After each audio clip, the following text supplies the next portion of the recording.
Hello and welcome to Multiple Sundays video number 2.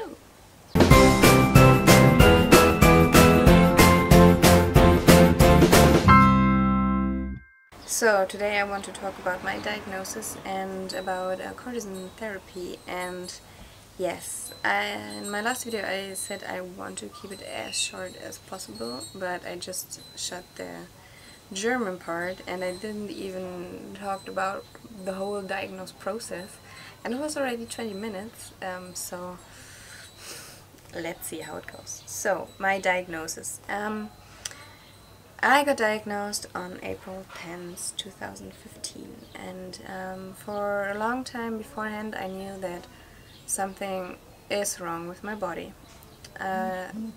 Sorry, but I didn't know what it was. So, and at that time I was super stressed because I broke up with my ex-boyfriend, long-term ex-boyfriend, and I was about to finish my studies and I was about to fly to Southeast Asia for the second time, but this time completely on my own.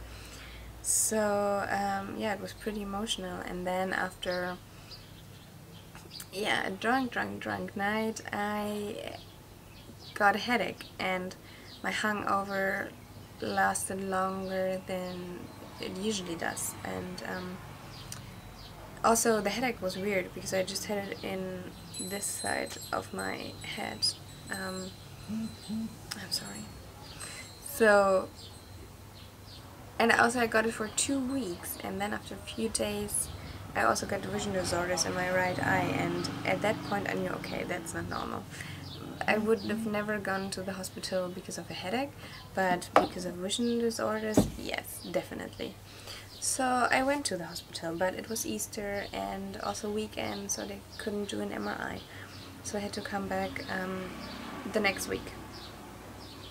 In between, I Skyped with my best friend, and she is a doctor in training, and I talked to her about it, and she was like, oh, I'm sure you have migraine, I have similar symptoms, blah blah blah.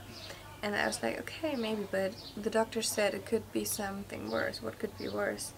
And she didn't want to tell me, but then in the end she just said MS, and we looked at each other, and then she's like, nah, but no, you don't have it, you won't have it. But immediately it made in my head. So after we ended the Skype call, I went on the internet to look for some information, and I read through the symptoms, and I was like, yep, that's me, that's it, that's what I have. So I had 1 week to kind of prepare myself for the diagnosis. I didn't freak out. I was like, okay, either you have it or you don't, but be prepared. I went to the hospital on Friday. It was a Friday, and honestly I was so stupid, right? Because I had lots of MRIs and CTs before, and I've never had to be hospitalized for that, never ever. But I didn't put 2 and 2 together back then.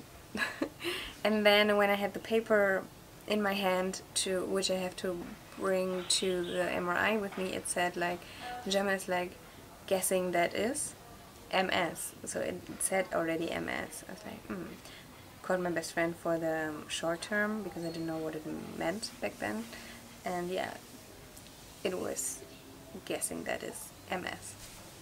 So yeah, I got even more and more sure that it is actually MS. So then after the MRI, the doctor came, and she was like, yeah, well, we found something. I was like, okay, so she goes, yeah, but we're not sure, and we have to do more tests, like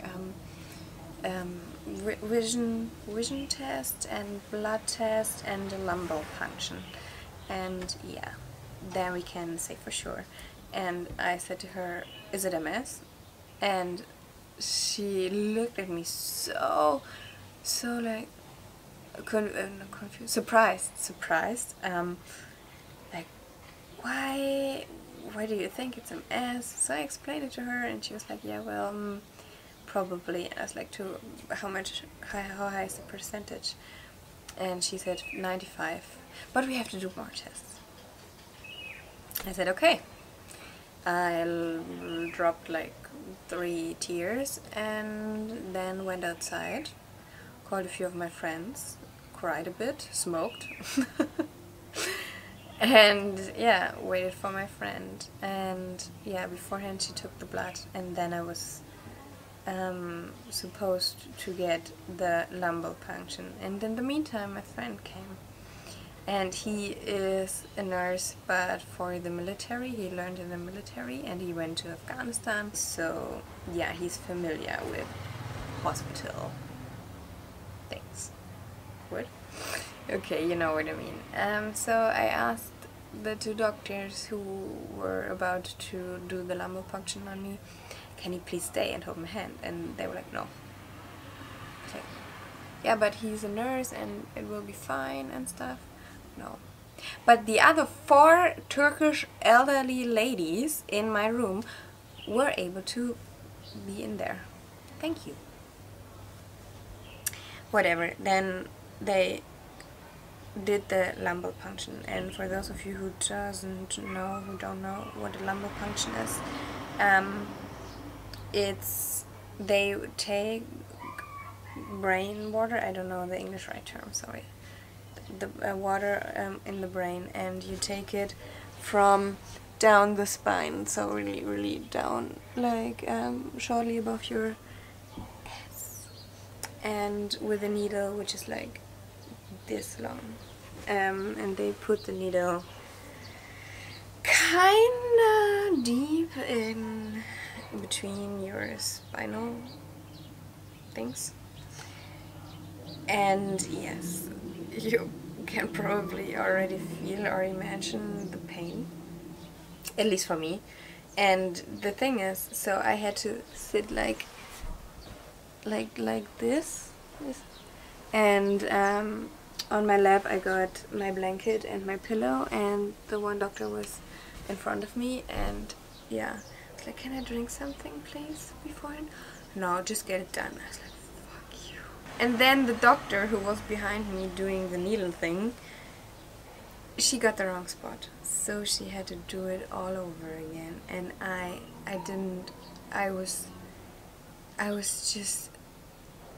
even have words for it. And I said to the doctor in front of me, like, please can we just pause for like 2 seconds? No, just get done with it. And I was like, fuck you. I didn't say fuck you, but I got louder and I said, yeah, well, I'm trying to, but as you can imagine, it's not that easy for me here. And yeah, then she did it the 2nd time, and I never had a pain like this before. That was the most horrible thing I've ever experienced in my whole life in terms of pain. And then I had to lay down for like 12 hours because you get easily headache because the water which was taken had to be produced again. When I flew to Southeast Asia 1.5 weeks later, I still had back pain and I still had headache.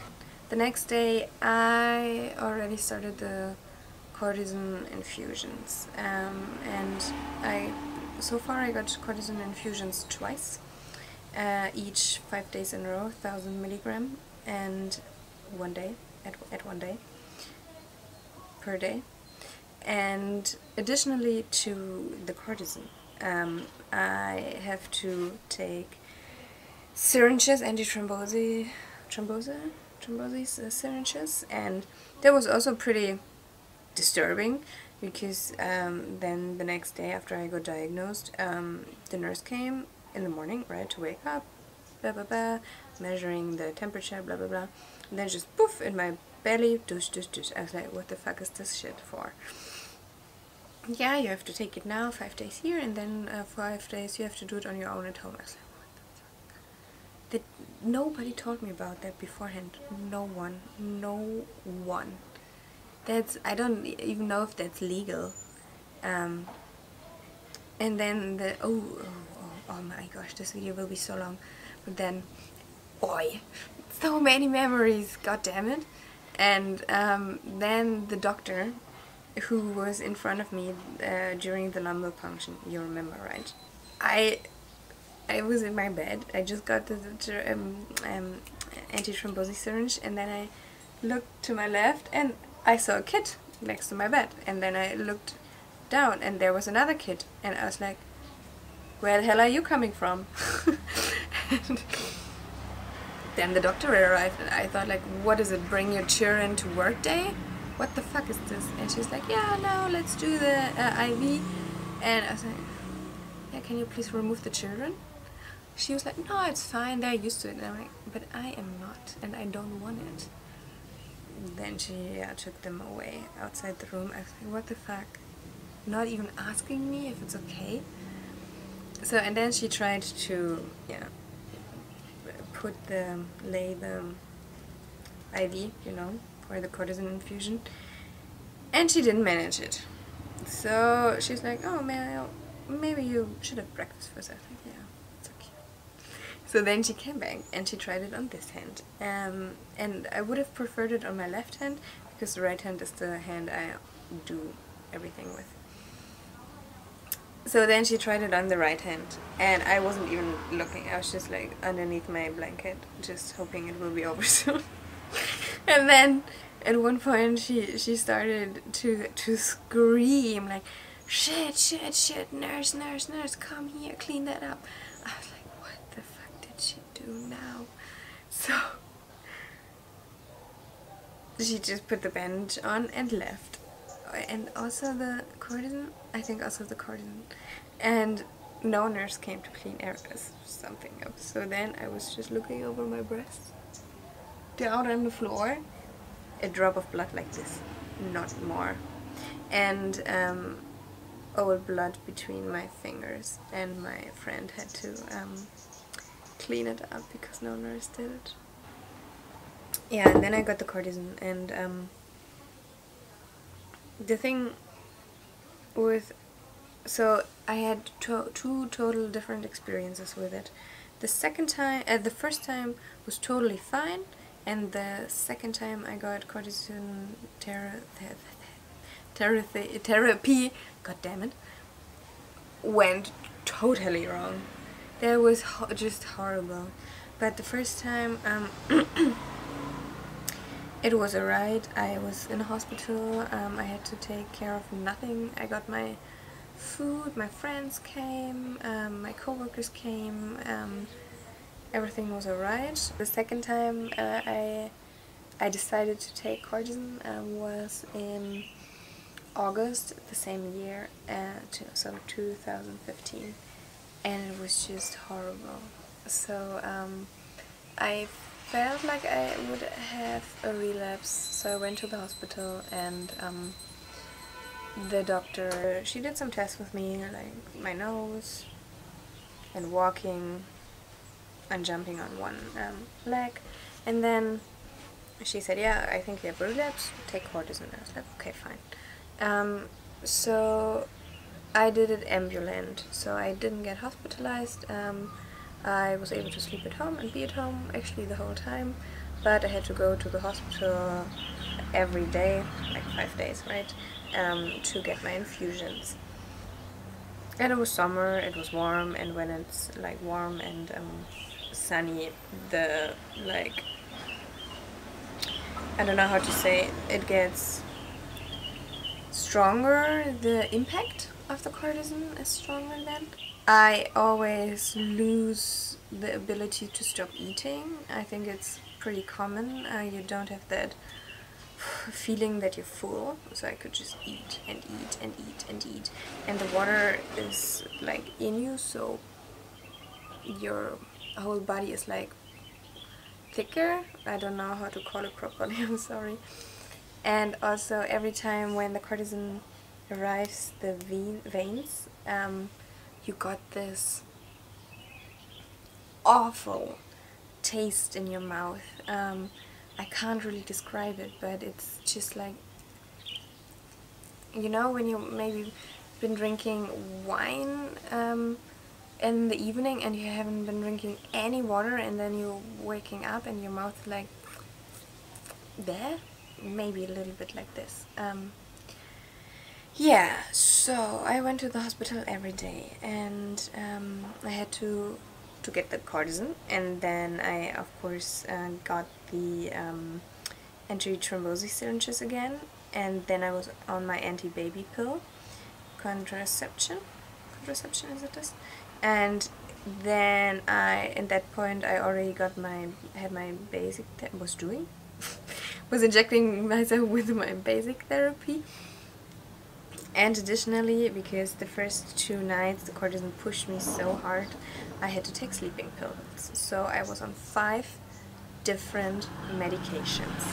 So, and as I said, the cortisone first pushed me, and then the next 3 days I was just completely drugged up and not able to do anything. And I don't remember if it was the day of my last infusion or the day after. I had to go to the hospital because I had an appointment in the MS Centrum there, and they had to take my blood to check everything, and then I had to wait 1 hour.